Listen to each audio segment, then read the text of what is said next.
what I earned in a full year. It's like the most amount of money that I've ever thought in my head. I said $3,500 a month. He said, done. It's like, wow. I was like, I should have charged more, right? So that was that. And then, fast forward, end of 2016, I ended up launching a course that did fairly well. To my expectations, it did shitty because I wanted to become a millionaire overnight with it. Went on the Grant Cardone TV show and everything was going good. Then lost it. I had a partner at the time. Separated. That was a whole mess. 2018 comes around. And that year I was, I don't know, $4,000 a month maybe. By the beginning of it, by September same year, I made over $1 million. Wow. So 9 months from 2018 January to 2018 September, I made $1 million. By the end of that year, I probably made like 1.8. Wow. I was top of the world, king, hoorah. Everything was great. Now, 2019 comes, and by the end of that year, I'm in debt $500,000. How did that happen?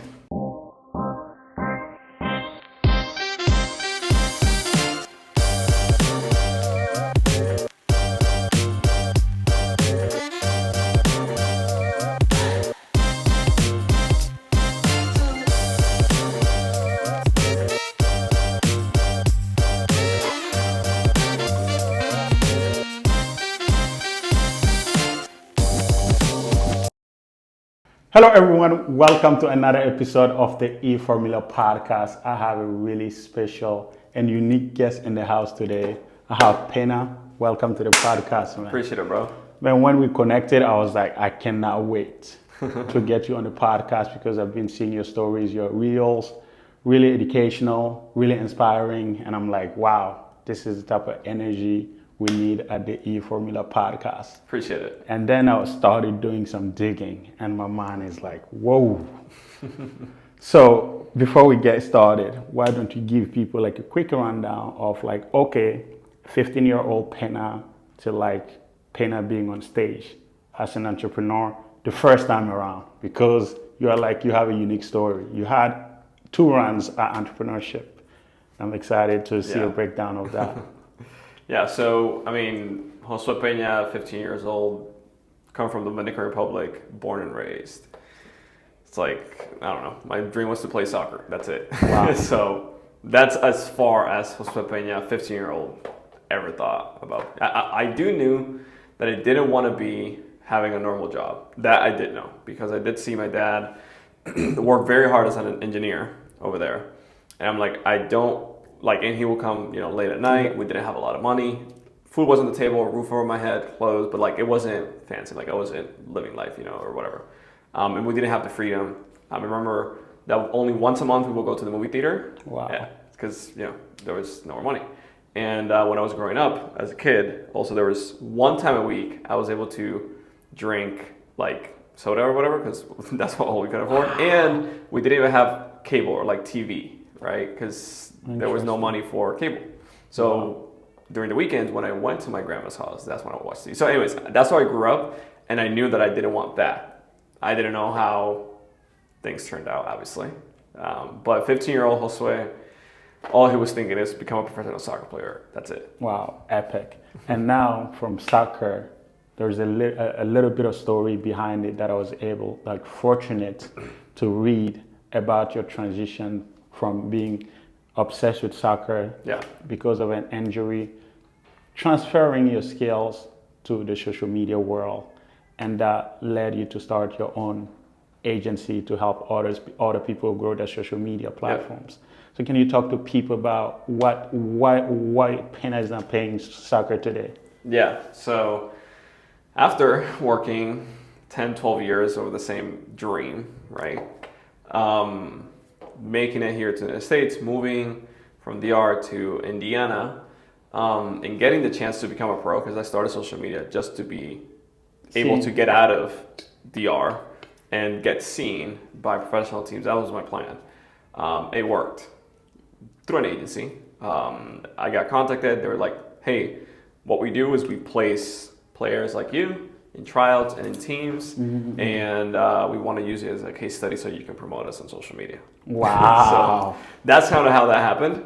And then I was excited. I said, yes, let's go. At the time, I broke the left toe, the big toe of my left foot playing soccer. I was in the peak shape of my life in preseason. I broke it. Obviously, I can't play anymore. Wow. So the time I used to train soccer, I dedicated to social media. And then a couple months passed, I healed. I still get the chance. I'm like, okay, now I got to decide what I want to do. But I decided just to go and I didn't even know what I was going to do, but make money online with Instagram or whatever this thing turned out to be. Wow. So that's kind of how it just kind of almost happened like by mistake. Literally from DR, these people saw you because you have grown your own account. In Indiana. I was already in Indiana. You're already in Indiana, Yeah. and they decided to like, okay, we want to sign you up, Yeah. help you find a team, but in return you gotta promote us. Correct. Because Exactly. you already have a huge account by then. Yeah. Still today, Elation Football on Instagram has like over 100,000 followers right wow. now. And back then it was insane. Or I think it was like 70,000. I can't remember. And also I had a YouTube channel that was a little bit smaller. So yeah, I was grinding, creating content. Wow, look at that. From something that, a lot of time we just don't know what we don't know, right? Yeah. Sometimes something happens to you and you believe that this is the worst thing that can ever happen to me, but you can admit that that was actually a blessing. It was, because if I've never broken that toe, I would have never transitioned into what the business that it is today. Wow. That's a fact. That's epic. That's epic. This channel is pretty much for entrepreneurs that are maybe trying to, look after other entrepreneurial journey, entrepreneurial opportunities, Yeah. or somebody that is just an aspiring entrepreneur want to start. From your transition, what was like the lessons that you have learned that facilitated your transition, or what did you learn that have facilitated your transition from being somebody obsessed with profession Yeah. to becoming an entrepreneur? Well, there's a lot of things. A lot of things. Yeah. Can you imagine? But I would say the main three that I've personally realized throughout the years is like you need to have a skill set. Like you need to have a skill that people are willing to pay you for. 100%. If you don't know what that is, sales or marketing is a great place to start. Either learn how to run ads or learn something around marketing or learn how to freaking sell. Like one of those two. And you'll never, worry about not eating again. So 100%. Having a skill is number one. Number two is focusing on one specific path. So I think a mistake that I did, and that cost me I did that mistake multiple times. And in 2019, it cost me greatly. Was trying to do too many things all at once and not focusing on one single thing. And I see, again, many entrepreneurs like have like, how many businesses do you have? Well, I have 10. I'm like, bro, like that's not a brag. That's like, when I see that, it's like, I don't know about that, bro.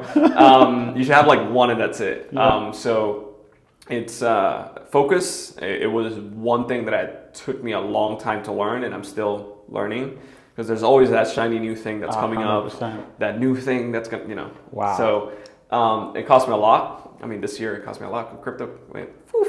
Right? So, Literally just happened. Yeah. So that cost me tremendously. And then the third one will be networking. So that not only saved me financially throughout my story, my journey, but also literally saved my life. Because I was suicidal, depressed, and a bunch of shit.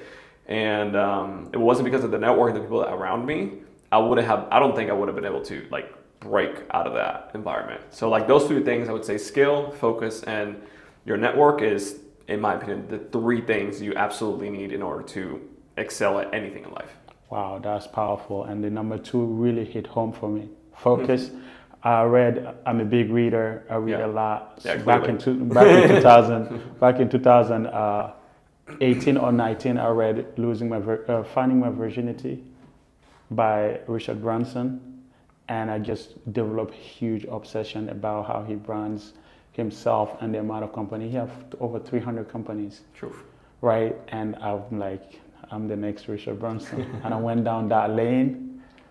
And when COVID came around, I was exposed in so many fronts. And I literally was almost like racked up. Yeah. Yeah. So that number two really hit home for me. Yeah. So focus, it's a skill, focus, and relationship networking. Yep. Correct. Powerful.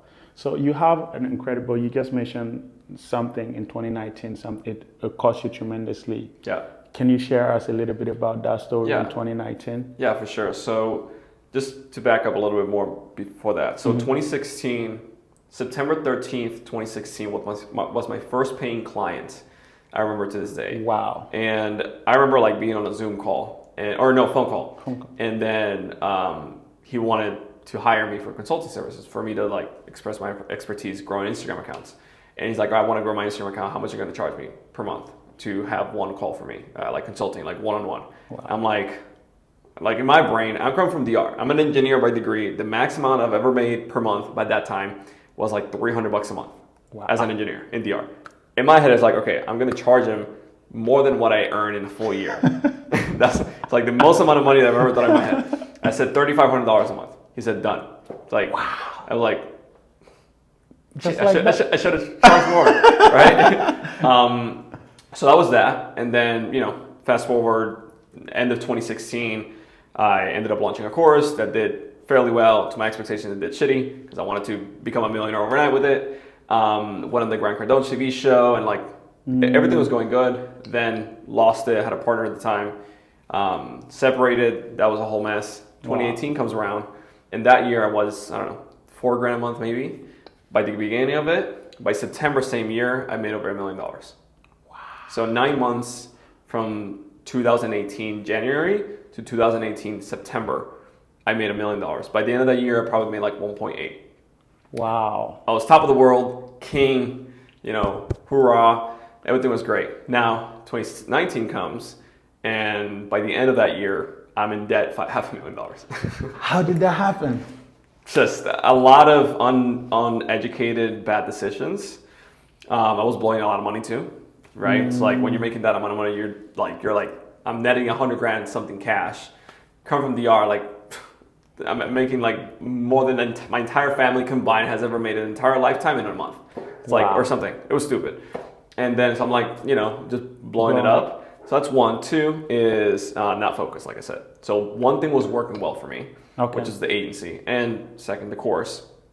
And then what I did was, let me start branching out to like this all these influencer thing, and like I started like 10 different businesses all at once or something like that. It was a bad decision, and it cost me greatly because I lost focus of the main thing and keep the main thing, and then end of the year over $500,000 in debt. So not even like I didn't even go to zero. I went less than zero. Because to sustain the lifestyle alone is incredible. Well, I wasn't really sustaining a lifestyle because funny enough, I was still living with my parents in Indiana at the time.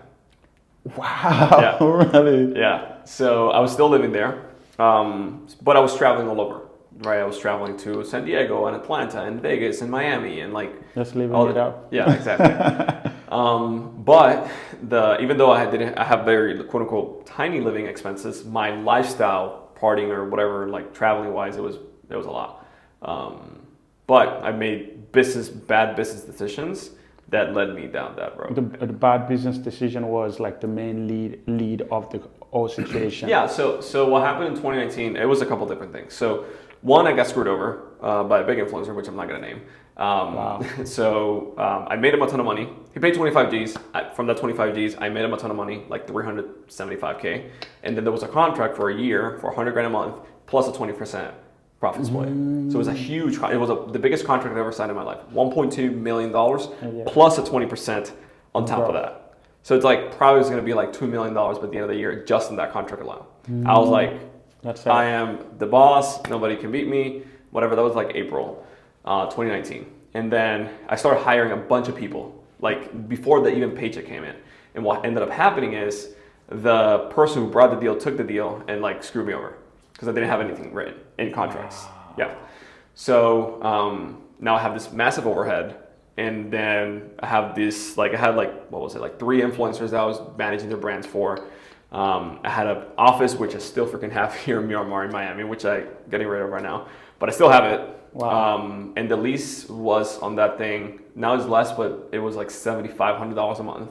Wow, that's a big bill. Yeah, a big bill. So it's like, it was big bill after big bill after big bill per month, every month. Wow. So like burn per month at the time was like 50 to 60 G's.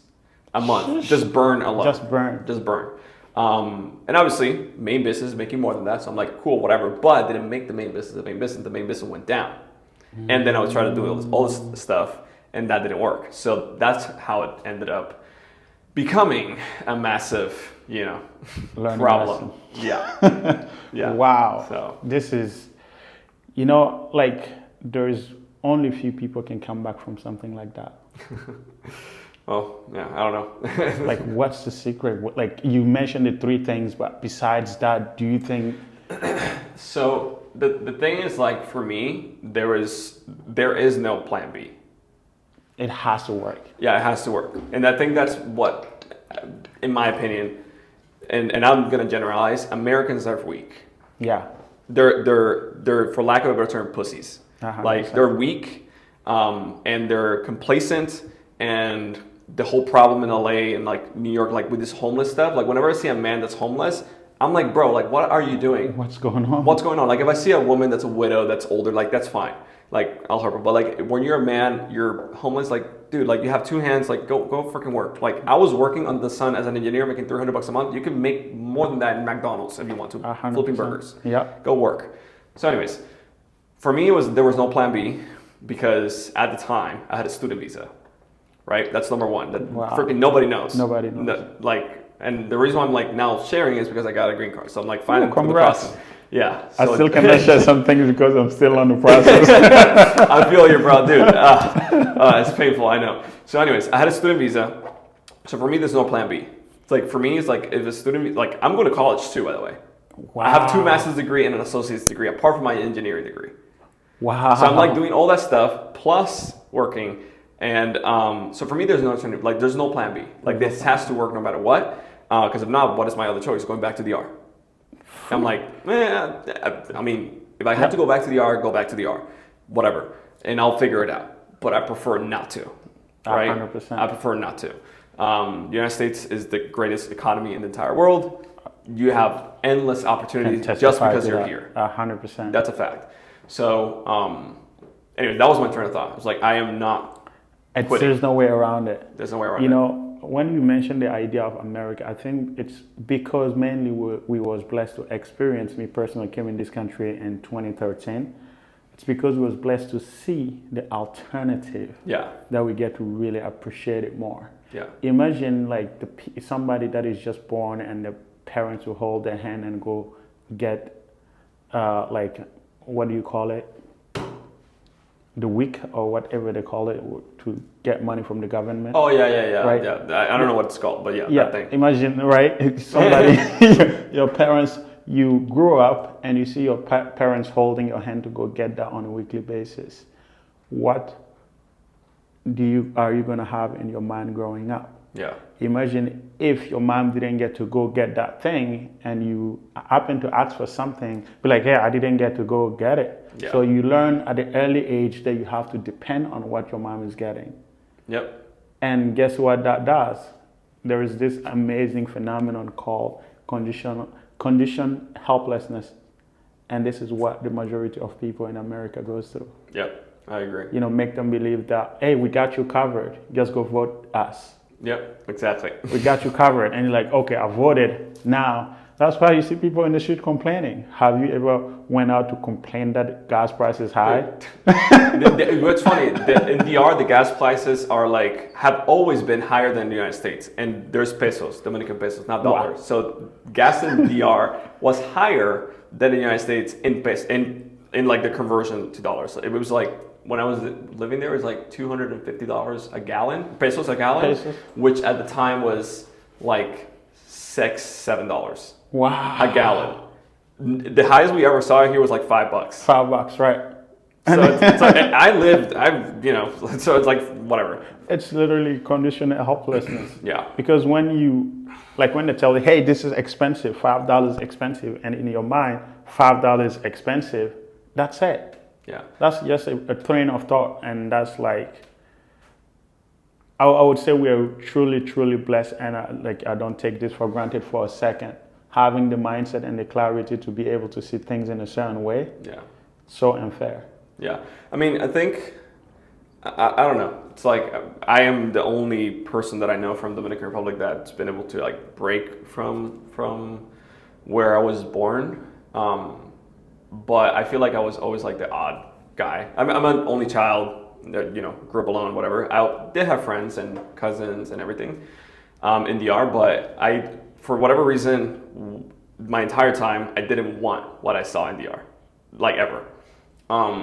And looking back, like even today, my friends over there, they're still in the same spot. Nothing wrong with that if that's what you want. 100%. But I do know that some of them don't want that. But at the same time, they don't want to work. I'm like, bro, like I had to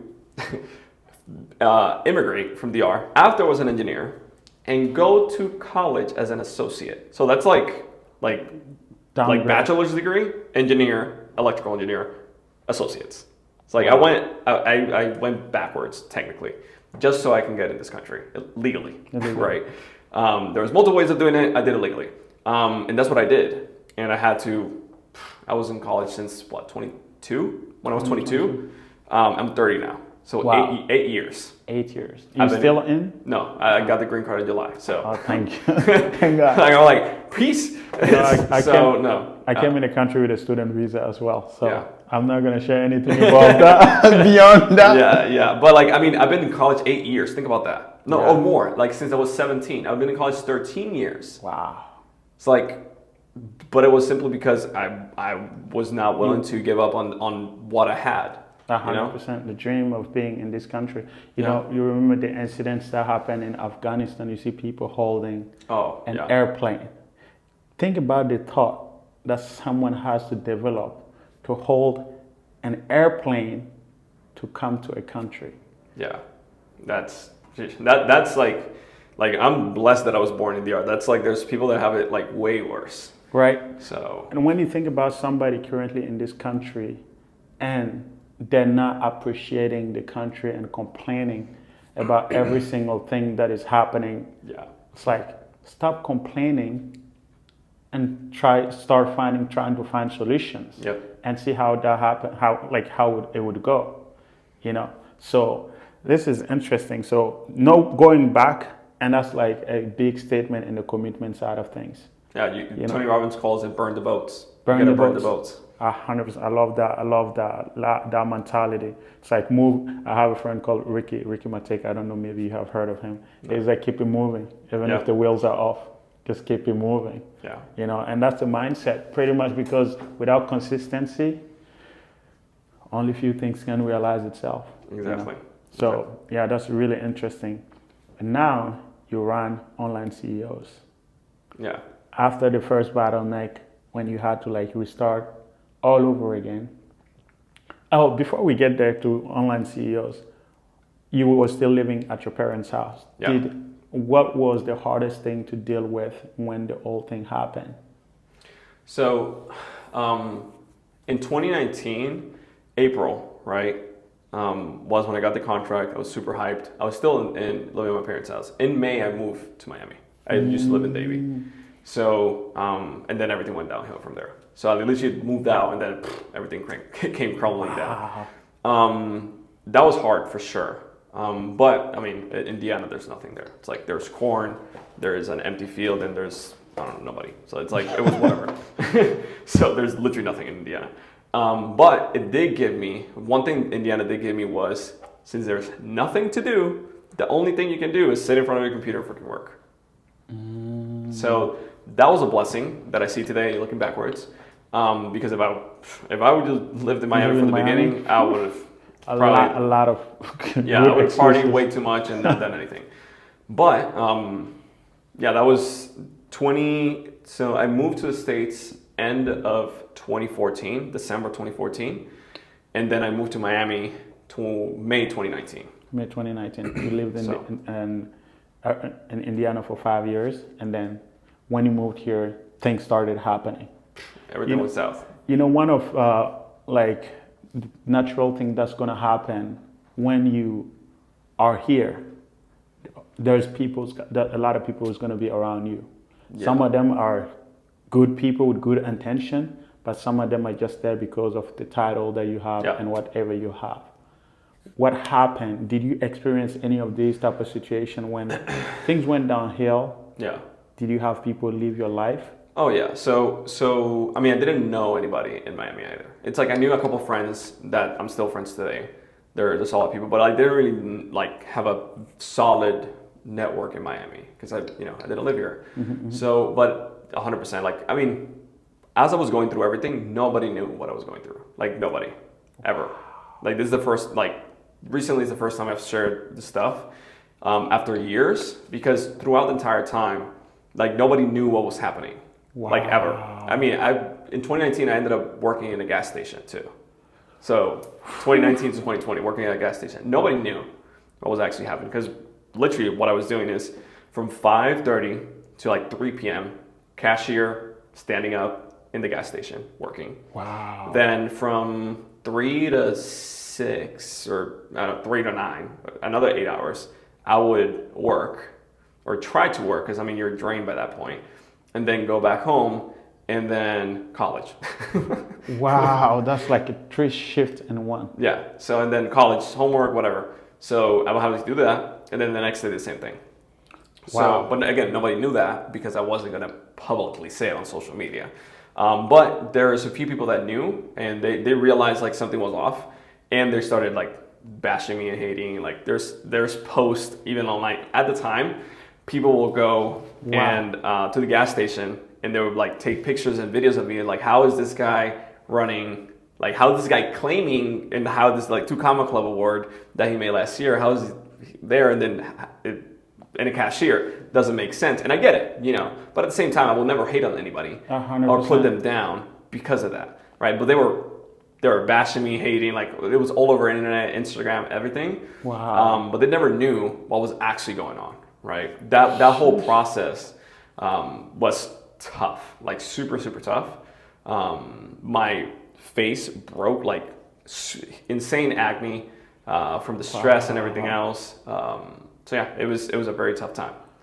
Crazy, like physical, like challenges. We, as strong men, we can deal with it to a certain extent, right?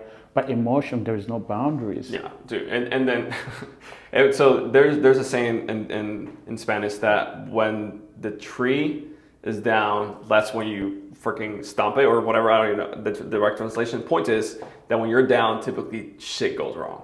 Like more shit goes wrong. So at the time, also my uncle passed away.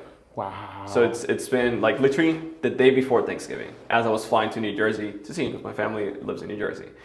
So yeah, that happened. A couple months later, COVID happens. Wow. And I was working at a gas station, by the way, still through COVID. And then a couple months later, my grandfather passed away in the ER. I can't travel because of COVID. And then a week later, my fiance at the time dumps me. Wow. So it was like back to back to back to back to back. So when I see people here, like for example, I heard the other day, it's like, oh, my credit card's maxed out. I'm like, really? Like, serious? That's your main problem right now. Your credit card's maxed out and you can't run ads on Facebook, like, or whatever, right? So it's so like idiotic, the problems people face today and age when they're trying to build a business when they have no idea what other people have gone through. And like I had it good compared to other people. 100%. I had it good, 100%. right? But whenever you complain, it doesn't help you at all, period. So true. Just look at the mindset of you saying that you had it good. Yeah, I mean, right? I said today, during the time I was not saying I had it good. 100%. But like there is some of that mindset that have helped you go through it as well. Yeah. Your girlfriend dumped him. I think, and you hear this a lot from like the most successful people like ever, like being grateful for what you have. It's extremely important. Yeah. Like if you're able to write even 3 things that you're grateful every single day, try to make it different. It will make a difference in your life, chemically in your brain, where you see and how you see the world prospectively. Like for example, the Dominican Republic, like Haiti is right next to it. Haiti's like DR, it's heaven. Compared to it. Yeah.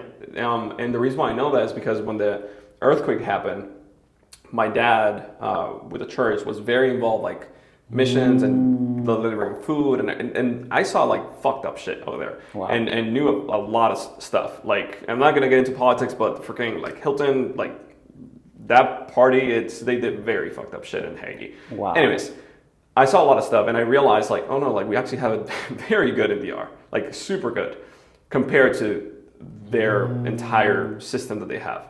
And obviously, like, it's about perspective. Like I said, 100%. it's like there's always somebody who has it worse than you. So like, I'm not saying to stay complacent when you are. Just stop bitching. Yep, 100%. Just stop complaining. That's stop, a really just stop nice complaining. Get contrast. to work, and you know, if you want something in life, just work for it. It's like that's the reality. That's it. 100%. You know, so you rose up from the ashes, and you got back to the top today with online CEOs. You work with a lot of the biggest name in the space, like the Alex Beckers of the world. Is the second business have a lot of similarity to the first one, or you just rebuild it? It's the same. It's the same one. Same one. So here's something interesting. In 2016, I came up with the name Digital CEOs. Digital CEO. The .com wasn't available. I bought the .co. By May of 2017, so almost a year later, I realized somebody else has a trademark. Oh wow. They're not using it though. They're not using it. But I had a lawyer at the time like, do you really want to go to court when you have a student visa? Nah, that's not a good idea. I'm like, you're right. He's smart. So I was like, all right, we're going to go from digital to online. So that's when I rebranded to onlineCEOs.com that we have today. So it's been the same business. Like, that's like the whole point of like one skill, one focus, like just being the best at it. And today, and then the third piece, networking, right? So the only reason why I was able to come up from all the stuff that happened is because I have a good reputation with the big dogs, right? The Alex Becker of the world, the Alex Hormozi of the world, the Russell Brunson, like the big dogs that I know, one text, like boom, I can get, on the worst case scenario, a sales rep job. I'll make 10% commission or whatever else I sell. Today, obviously I have a sales skill set, and I pretty much know for sure that for the rest of my life, on the worst case scenario, I'll make $40,000 to $50,000 a month selling. And I'm good, right? So when you have that level of confidence and skill set, then you can pretty much do whatever you want, right? So, but obviously it took time to build and stuff like that. That's like why it's like so important. Those three things that I said is like skill, focus, and networking, because those three things, if you do them right, can literally like be the foundation upon you build the rest of your life successfully, right? So yeah, and then I would say like something like completely side note. The one thing that I say took me out of like depression and suicidal, like networking out, right? But also like working out. I remember the day that my grandfather passed away, a week later my fiance dumps me. I'm like literally, so I will jump off a bridge, like that kind of mentality. I'm like, what's the point of living? Like, what's the point of, like, that was my mentality, like very fucked up. I had to go to a psychiatrist. It was like medication, everything. Wow. But the one thing that took me was like my network. There was a few friends that moved to Miami. And then I remember them telling me, like, it was like 2 a.m. He called me to my phone because he would know what I was going through. He called me to my phone and then he told me, go run, sprint. I'm like, no, bro, like I'm tired. Like, I don't want to do anything. I'm like just crying in bed, super depressed. And like, he's like, no, go fucking sprint right now. I'm like, bro, it's 2 a.m. Where am I going to sprint? I'm like, I don't know, on the street, sprint. I'm like, you're going to feel better. I promise you. And I did that, and it obviously worked because like you release endorphins, like you know, there's a bunch of chemical reactions in your body that you like. There's a bunch of stuff. So like you're feeling stressed, go to the gym, like go 100%. Work out super hard, right? So that helped. And then second is they moved to Porsche Tower, right, in Sunny Isles, right? So I remember I told you I went from Davie to Sunny Isles. Back then it was July 2020. I'm making, I don't even know, cashier salary. I don't even know how much it is. It's like nothing, right? Or very tiny. But I managed to save up $15,000 between like business and like whatever. Like I managed to save up 15 grand. That was everything that I had, right? They moved to Porsche Tower. They have 1 bedroom, and they say you should come live with us. I'm living in a closet in Davie, like literally a closet. Like it was a friend's family, the only spare room, super tiny, like probably like this big, like from this, like right here. Like there was only 1 bed that fit. That was where I was living. And it's like, okay, screw it. I go there and they're like, rent is going to be $5 grand a month. I'm like, bro, I thought you were going to help me. Right? But no, I'm glad they did that because it was tough love. It wasn't what I needed, right? So then like, rent is $5,000 a month plus utilities, appliances, whatever. It's going to be like $6,000 to $7,000. So I have 2 months and a half to figure this shit out. Wow. That's it. Again, no turning back. Burning the boats. Like that's that. I feel like it's always been my story, right? So July 2020, I'm like, okay, I'm gonna start paying August 1st. So August 1st was my first month. September was my second month. By the end of September, I better have made some money, right?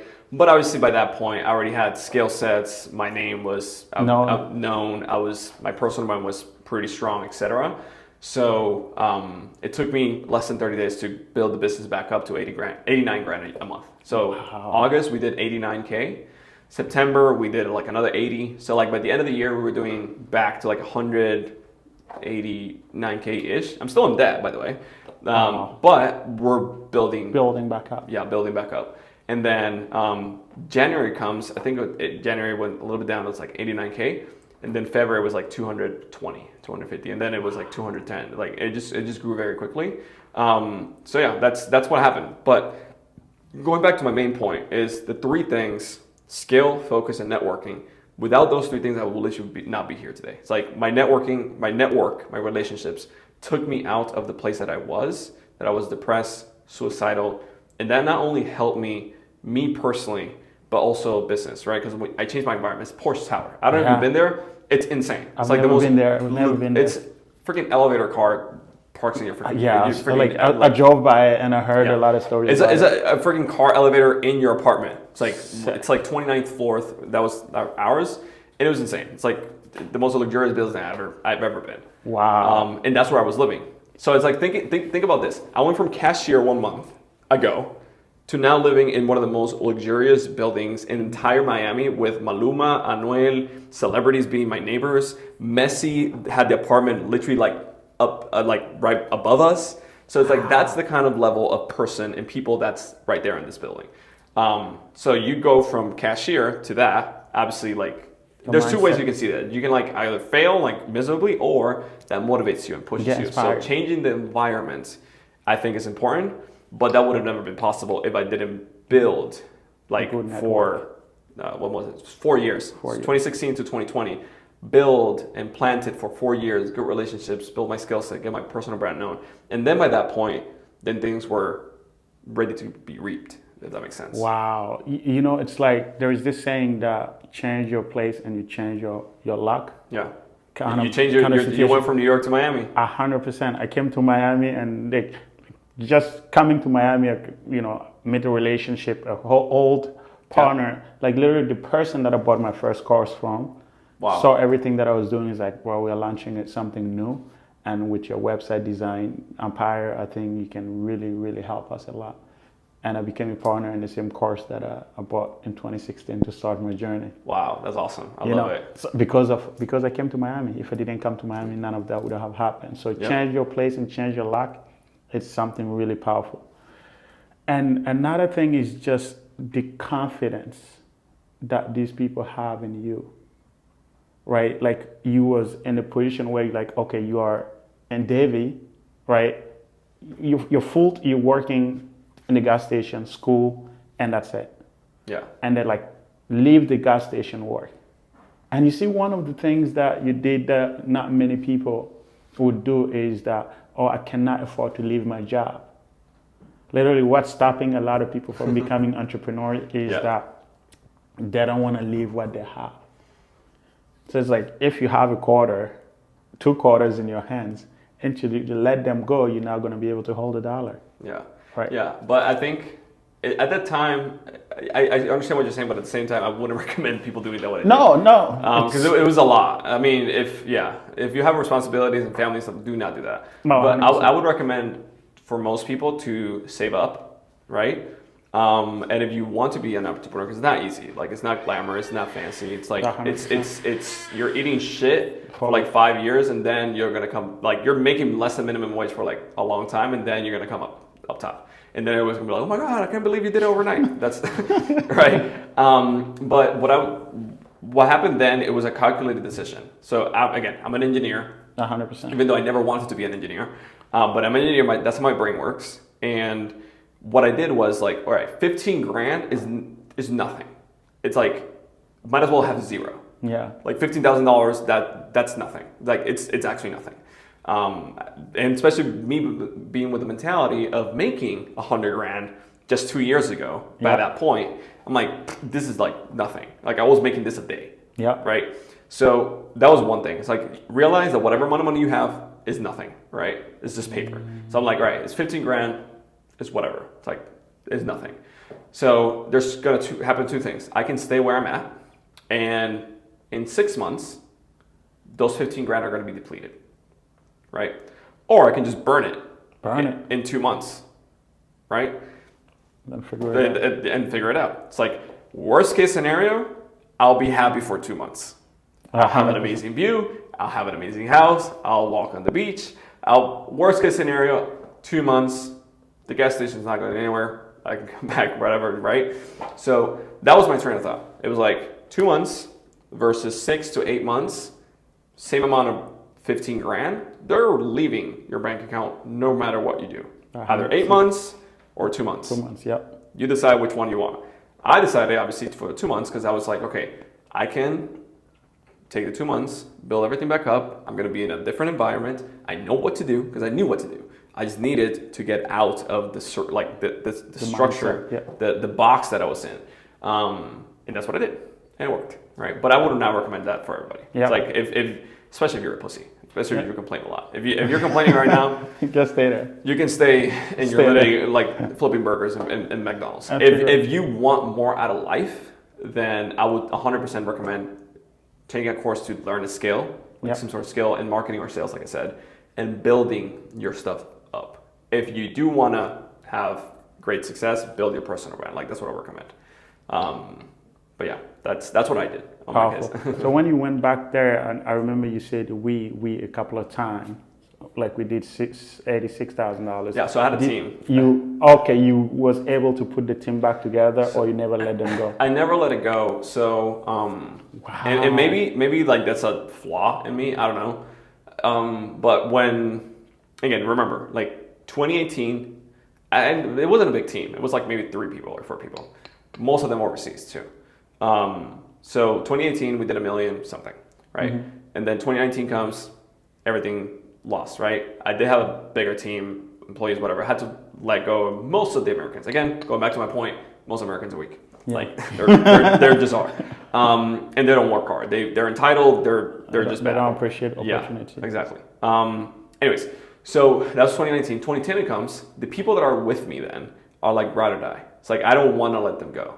So like at the time, my salary was like 15 grand a month. The business is like making like 15 grand a month. So it's like even out. But obviously I'm working my butt off and doing everything. So what was this is funny. What was happening a lot was that, let's just say for example, back then you could sell verifications or PR or different things like that. So what I would do, because obviously I have a good network, I will sell it to you, right, for let's just say 30K, right? And we're like, oh, okay, 30K, great. Again, remember, I have a freaking lease that's 7 grand. I have this thing that I can't get out of, like all this shit. It's like, okay, great. This month I'm safe. So we started the process to get the verification because I was in all intention getting it, right? Mm-hmm. Profit on that was like maybe like 15, for example, half, right? Okay, cool. So my take home, 15, that take home is to pay lease and employees and everybody else, right? That's let's just say month one. Let's just say it takes you 3 months to get it. By month 3, you have a clause in your contract that you get a refund if the verification doesn't come through. Wow. So month 3 comes, you're like, yo, Josue, where's my verification? Obviously, I'm a man of my word. Yep. And I need to give you a refund. What do I do? Well, fuck, I gotta go sell this thing again. I gotta go sell the thing again to then give you a refund. And that's literally how it happened. So here's a funny thing. I don't know if you heard Hermose's story. That's kind of the same thing that happened to him with the gyms and all that stuff. Yeah. It's like refunds, you had to sell another one to get, like, that's how literally I was too back in 2020 because I had no control over the services that I was selling, right? You can get approved or disapproved on verification. I have zero control over that. Yeah. So anyway, I had to change the business model, and I changed it multiple times. But a lot of times was that, like, I have zero control on the delivery of the product and service that I just sold you on. And you're giving a refund. And I got to give you a refund because I got to keep my name intact because that's the only thing I have, 100%. right? But now, how the hell, where do I have to get that money? Like, the money is gone. Like, You it's have to gone. figure it out. I have The to price. I have to go and sell us something again. Wow. So during that time, I was selling like super high ticket, right? But that built the skill set of sales and selling high ticket and being comfortable asking for 30 grand or 40 grand or 50 grand or whatever. Today, the most expensive thing we sell is 90, right? So it just built that. But that was like during that time, it was tough. Building it up. Can you disclose a little bit about the 90? What does somebody get with 90? Yeah. So I mean, like we do everything. So now, like we have a bigger team. We improved everything. So like we do everything from like the offer creation to the copywriting to every single little tiny step in the entire funnel, the tech, the CRM, the integrations, like the whole shebang. They're running the ads on multiple platforms. So that 90K includes absolutely everything. Gotcha. And obviously the content creation, the editing, like this is going to be sent over to my team to chop it up together and put it, like all the content on Instagram, like I don't do anything. Like I show up once every 2 months or once a month for like a couple hours and they just chop it all together and then that's it. Beautiful. That's the beauty of a team. You know, when the whole COVID thing happened, I lost pretty much almost close to everything I had to during COVID. And one of my pride item, when you said maybe it was a mistake from your end, was my team. I did not let not even one person on the team. Yeah, I think it's a flaw, maybe. It's but I don't think so. Because what happened is that give you your identity. True. It's like who you are somebody that these people have made a commitment. One of my managers pulled his brother from another company to come and put him in the company. Right? So when something like that happened, he just got a kid, he has his wife, his brother works in the company. There's people that you cannot fail. And what happened is your purpose become bigger than yourself. And when that is the case, mysteries happen. Miracles happen. Yeah, I agree. And that's the reason why I say like entrepreneurship is not for everybody. Nope. It's like you have to, like I said, be willing to eat shit for a very long time. If you want to make good money, don't become an entrepreneur. Like overnight. Obviously, there's very good money. But I would say just build a skill set. It's like sales, marketing. That's a very easy thing. Or just become promote somebody else, like an ambassador. Like, you make so much money just doing that. That you don't have to deal with the headaches of customer service or support or build a team or none of that. You just 100%. Do your thing and that's it. So that's what I would recommend if I was starting from zero and I knew what I do now. I would not do what I do. Seriously. Start with just sales, build. I would 100% start with either being a closer or a setter, like a DM closer, just chatting, right? Because believe it or not, I'm an introvert. Wow. I'm an only child. I'm an introvert, so I'll probably start DM closing or DM sales, then maybe transition to a closer position. And as I'm doing that, build my personal brand because I know the power in building a personal brand, and building that because it opens so many doors. So many opportunities. So that's what I would do with those two things, and then or trading. It's like trading. Yeah, it's like you deal with your employees and you just trade and you just make money. You just close yourself in a room and just look at sharks all day. Yeah. Actually, I want you to finish your thought. I was actually at an event recently with Cody. He put an event together, invited me, and I went. And I saw a couple of traders, Cubans and the other one called Drizzy. And ever since that event, I've developed a crazy obsession about trading. I just look at the sharks, like, wow, this is interesting. Yeah. And, I actually just finished reading a book about it as well, is, we are smart, we claim to be okay, when somebody mentions your name, you're like, oh, I figure things out. I make things happen. Yeah. Right? But that's not the case in the market. You can be as smart and as resilient as possible, but you get whipsawed and you're like, oh, this fuck. I know. But that's a skill that is required. I just wanted to bring that up. Yeah, I agree. It's like the grass is always greener on the other side, 100%. obviously. Yeah. But for example, today I'm taking advantage of the trading, not being a trader myself, but one of the partner clients, I think his name is Chris Di Stefano. He's awesome. He'll make 200 grand a day from trading. Super dope. Who is Chris? Chris Di Stefano. he knows Q Banks and like all those guys too. Oh, maybe I know. So super cool dude, like sharp, like as a sort of like super awesome. He'll make 200 grand in a day from a trade. I'm like, bro, that's insane. Anyways, so like he has something where it's like you basically just plug in to him, he trades, and then automatically trades on your account. So it's copy trading, which is awesome because like I don't have to learn trading. I can just obviously he gets a profit share from whatever profits he makes, but it's great. So, but if I was starting from zero, I would like 100% learn sales and marketing. Like that's a fundamental skill set that you need to have for anything. Build your personal brand and then probably just do trading. But I would not do all of them at the same time. Just focus. Like focus on one thing. Yeah. Focus on it. I've learned that in 2020 and it's like the best lesson I've ever learned. Yep. You know, and bro, this is epic, man. We can go on for forever. Yeah. You know, another thing that I wanted to touch on as well, you know, I mentioned books throughout. Did you in your beginning happen to read a lot of books or few books that you feel like have contributed a lot to what you have become? Yeah, so what I would say for me is more courses than anything. Gotcha. But books specifically, I would say .com Secrets and Expert Secrets from Russell Brunson are like the Bible, like to me. Like that, and then Hormozi's book, $100 Million Offers. I just gave that away. Yeah, that book is very, very good. So, but like for me is mainly courses. I like I'll buy a course, consume it, like just binge watch it, and then go backwards and then start implementing little by little. Because you don't learn it the first time you watch something. You don't learn it the first time. Same thing as a book. It's like you need to like read the book multiple times. So for me, I'm more of a visual learner. So courses for me work better than books. But .com Secrets and Expert Secrets, I would say, were the .com Secrets in 2016, I think it was 2016, 2017, and then Expert Secrets when it came out. Those two books helped me tremendously in business, like insanely. I gotta check them out. I haven't read them. Every time somebody mentioned a book that I haven't read, I was like, what are you doing? You know? Yeah, they're great books. They before Hormozi's $100 Million Offer, I would say those were the two books, like number one. Now it depends, like the stage you're at. $100 Million Offers, I think, is a great book to start with too because it helps you build like your offer. Yeah, literally, I was in a flight to LA and I just downloaded it. By the time I landed in LA, I finished it. Yeah. And my flight back, as soon as I was crafting my offer, I got in and put up that, like literally a 4-page, like four structure offer with like freebies and a different way to express freebies that he mentioned in the book. Put it up, just like clockwork. Yeah, it's really epic. I just gave it away a couple of days ago to one of my guests. So I do something for the longest period of time. My book has always been like my prized possession.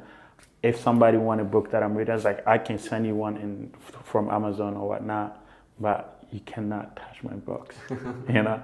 But since I started the podcast, I decided to give every single guest that come on the podcast access to my library to pick a book of their choice. Oh wow! So you have access to each and every single one of these. You have more on this side and you have more on this side. Dig in and pick up the one that connect with you the most. I have. Let's see. Yeah. There's a lot. Take your time. Take your time. The Power of One More. Yeah, by Ed Millett. Yeah. Interesting. The power that's of choice kicks in. Yeah, no. So here's something interesting regarding choice. There's a dichotomy that after a certain amount of options that you give somebody, it diminishes like the you being able to make the right decision and the happiness that you have by making that decision. Which is very interesting. So good. I think Mark Mason also mentioned it in his book, The Subtle Art of Not Giving a Fuck. He mentioned something, there's freedom in commitment. Yeah, it is. What is that paradox? It's like freedom and commitment? That sounds like a restricting. I'm interested to see what he's going to say, right? Yeah. I think so too. It's like focus. Same thing. Yeah, it's like, 100%. Like anything, like here's something interesting. Focus in business, you make the business grow. You focus on one woman, one relationship, that relationship flourish. Like you focus on one thing in that one area, it grows, right? 100%. So that's epic. And about the less satisfied that you become, he mentioned, imagine you travel to 50 countries. Yeah. Right? and you visited 50 countries, and now you have to live in one country. Yeah. It's like you automatically are going to get less satisfied with the option that you choose because you know of all the other options you're automatically forfeiting. Yeah. Yeah, there's way too many options. Here's a perfect example of way too many options. Way too many options. Let me bring him close to you. No, I'm reading it from here. It's all good.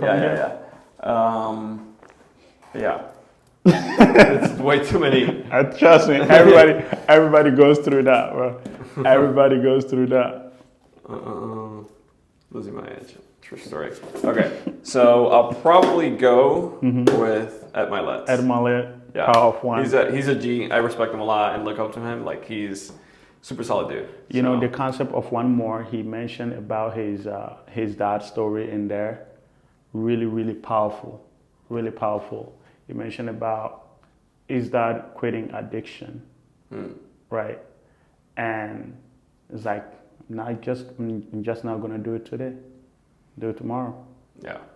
Do the things that you will be proud of today and the things that you will not tomorrow. Right? Yeah. So if we can keep that thing that you like quitting, right? You don't want to quit. Why don't you do that tomorrow and do something else today? Yeah, I mean, like, I quit my soccer dream. Yeah.